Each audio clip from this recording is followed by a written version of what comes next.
need to start by saying I don't scare easy. I grew up camping. My dad took me out almost every summer since I was 7 years old, so by the time I was 26, I'd slept outside more nights than most people sleep in a tent their whole lives. I say that not to brag, but so you understand. What happened to me that weekend in the Cascades wasn't me being paranoid. It was real, and it still sits with me. It was early October, the kind of stretch where the days are still warm, but the nights drop fast. I'd planned a solo trip, something I'd done a dozen times before. A 9-mile trail that wound up through old-growth forest to a ridge with a lake at the top. I told my roommate where I was going, texted my dad the trailhead name, the usual precautions. I felt prepared. The hike in took about 3 hours. By the time I reached the lake, the light was already turning gold and long, that late afternoon color that tells you the sun's not messing around anymore.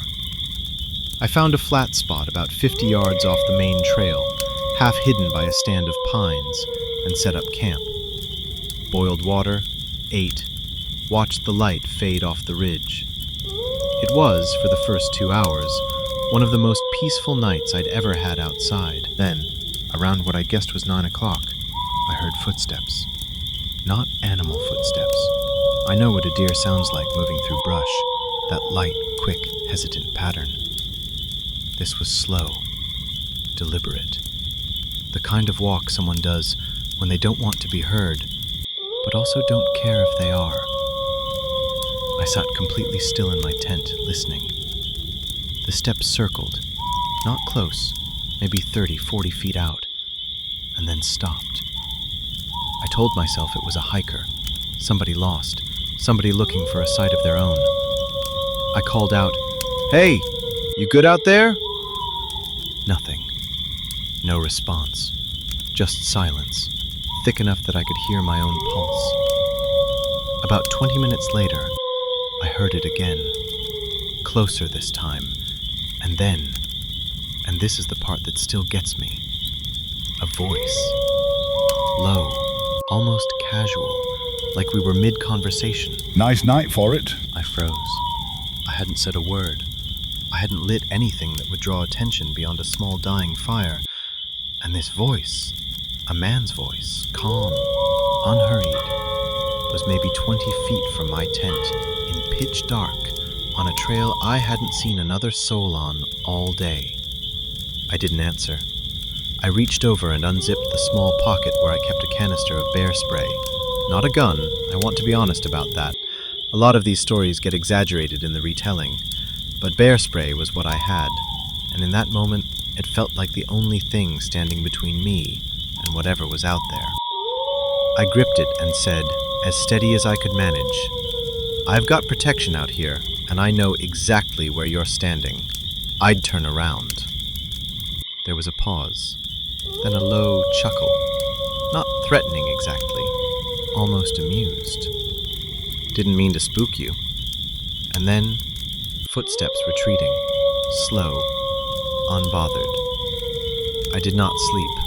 I sat upright with the spray in my hand and my headlamp off, listening to every gust of wind like it might be him circling back. Around midnight, I heard the footsteps again, further this time, moving along the tree line like he was pacing a perimeter. Around 1, they stopped completely. I told myself he'd left. At around 3 in the morning, my tent light, the small solar lantern I'd hung from the ridgepole, flickered off. I hadn't touched it. I hadn't turned it off. It had simply gone out. And I realized a second later why.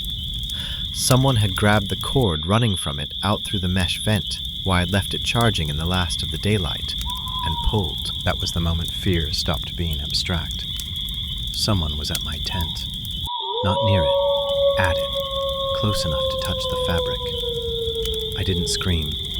I didn't move for what felt like a full minute, though it was probably 5 seconds. Then I did the only thing that made sense. I made noise. Big, aggressive, deliberate noise. I banged my metal water bottle against my trekking pole, shouted that I had people who knew exactly where I was and when I was due back, that a ranger station had my permit on file, that if anything happened to me, search and rescue would be at this exact GPS point within hours. Most of that was true. Some of it I made bigger than it was. I wanted whoever was out there to understand that I was not an easy, invisible target. Whoever it was didn't answer, but I heard the footsteps move. Fast now, no longer careful, away through the brush, down toward the main trail. I did not sleep another minute that night. At first light, I broke camp in under 10 minutes, left half my gear behind rather than waste time packing it properly, and moved. Not toward the ridge, back the way I came, toward the trailhead and the road, and other people.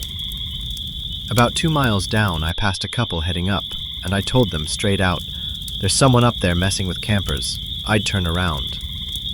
They looked at me like I was insane, said thanks, and kept walking anyway. I don't know what happened to them. I've wondered about that more than I'd like to admit. I got back to the trailhead by 9 that morning, called the ranger station from the parking lot, and reported everything. The voice, the tent light, the pacing. The ranger told me, carefully, that they'd had 2 other reports that season of a man matching a similar description, harassing solo campers on that same trail system. Though nothing had escalated to violence that they knew of. Nothing had ever been proven. No one had ever been caught. I never went back to that trail.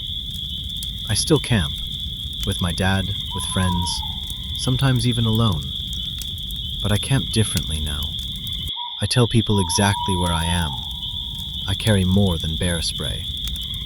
And I've learned that the woods are exactly as safe as the people in them, which is to say, usually very safe, and once in a while, not safe at all. The lesson I took from that night wasn't to stop camping. It was to stop assuming that being far from people meant being far from danger.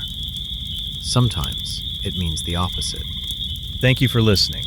If you like this story, please consider like, comment, and subscribe the channel.